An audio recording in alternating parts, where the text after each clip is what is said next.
रुबाब, हाय। हाय। कैसी हो?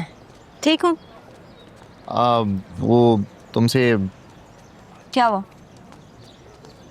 ये तुम्हारे लिए ये क्या है? वो मंसूर ने तुम्हें पार्टी से निकाल दिया। ऐसे ही किसी को भी पार्टी से निकाल सकते हैं? वो जनरल सेक्रेटरी है, वो निकाल सकता है। ये कैसा इंसाफ? पार्टी का कोई कानून होता है, कॉज दिया जाता है, हियरिंग होती है, और मुझे सुने बगैर वो एकतरफा फैसला कैसे कर सकता है? ये तो इंसाफ ना हुआ। देखो, तुम कह तो सही रही हो, लिखा हुआ भी यही है, लेकिन तो मुझे मौका दो अपनी बात कहने का। तुम सब लोग मुझे सुनो। अगर फिर भी मैं कसूरवार लगती हूँ तो मुझे निकाल दो। ठीक है, मैं अरेंजमेंट्स करता हूँ, देखते हैं क्या होता है। Thank you.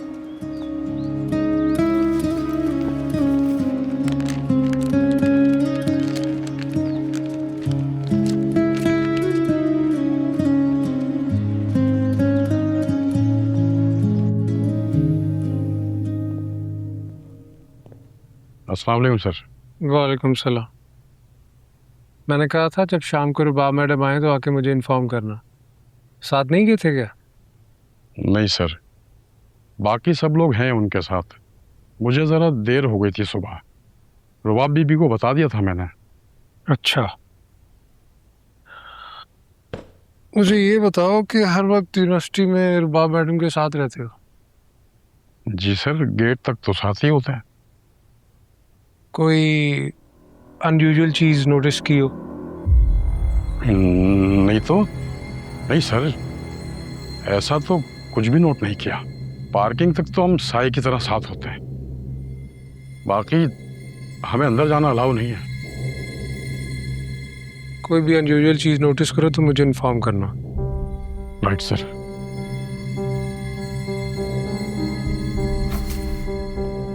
आपकी पार्टी मेंबरशिप आपके कंडक्ट को देखते हुए खत्म की गई थी। आपने हियरिंग की अपील की, इसलिए आपको सुना जा रहा है, मगर मैं अपना माइंड बना चुका हूं। आपको इस हियरिंग का कोई फायदा नहीं होने वाला। लेकिन अगर फिर भी पार्टी मेंबर्स आपकी जस्टिफिकेशन को सुनना चाहते हैं तो आप बोल सकते हैं। जी बिल्कुल ठीक है। आपने तो अपना माइंड बना लिया है, तो मैं बाकी के मेंबर्स को ही अपनी बात सुना रही हूँ। कल मुझे अगवा करने की कोशिश की गई, जिसके बाद एक धरना कर दिया गया। पुलिस ने मुजरिमों को पकड़ भी लिया और मुझसे कहा गया कि मैं ऑफिशियल कंप्लेंट दर्ज करूं, जो मैंने नहीं की, जिसकी वजह से मंसूर साहब ने मुझे पार्टी से निकाल दिया। और वो हमारी पार्टी के असूलों के ऐन मुताबिक है। आपको कोई स्पेशल ट्रीटमेंट नहीं दिया जाएगा। चाहिए भी नहीं है, बिल्कुल नहीं चाहिए। लेकिन आप हकीकत को सरासर इग्नोर कर रहे हैं। हकीकत ये है कि आप एक बुज़दिल इंसान हैं। जी नहीं, मैं बुज़दिल नहीं हूं। कल मुझे हट्टे कट्टे नौजवान अगवा करके ले जा रहे थे और उन्हें मुझे रास्ते में ही छोड़ना पड़ा, क्योंकि जिस तरह से मैं उनसे लड़ी हूं, आप में से शायद कोई भी ना लड़ पाता। रही बात एफआईआर कटवाने की, तो आपकी कमेटी में सबसे बड़ा फॉल्ट ये है कि इसमें कोई लड़की ही नहीं है। उससे क्या फर्क पड़ता है? फर्क पड़ता है। अगर लड़की होती तो वो मुझे समझ सकती, वो समझ सकती कि ये सोसाइटी आपकी निस्बत हम सब के लिए ज्यादा टफ है। हमें घरों में इतनी आजादी नहीं दी जाती जितनी कि आप लोगों को होती है। लेकिन फिर भी हम पॉलिटिकली कमिटेड हैं, पार्टी का साथ देती हैं। अगर मैं एफआईआर कटवा देती तो मुझे कोर्ट के धक्के खाने पड़ते, मेरा नाम, मेरी शक्ल अखबार में आती, और मैं खुद को एक्सपोज नहीं करना चाहती। हमारी पार्टी में हालात से डरकर भागने वालों की कोई जगह नहीं। हर मुश्किल से आंख मिलानी पड़ती है। यही तो आपका मसला है। आपको लगता है कि हालात सिर्फ आपके मुश्किल हैं। जो हालात आपने देखे हैं वो किसी और ने देखे ही नहीं।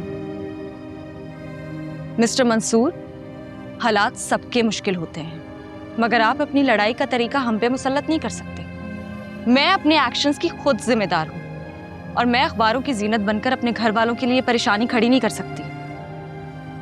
पार्टी से पहले जो अपनों के साथ सिंसियर नहीं, वो पार्टी से भी सिंसियर नहीं। That's it. आप में से जो मेंबर समझते हैं कि मिस रुबाब को पार्टी से निकल जाना चाहिए वो अपने हाथ उठाएं।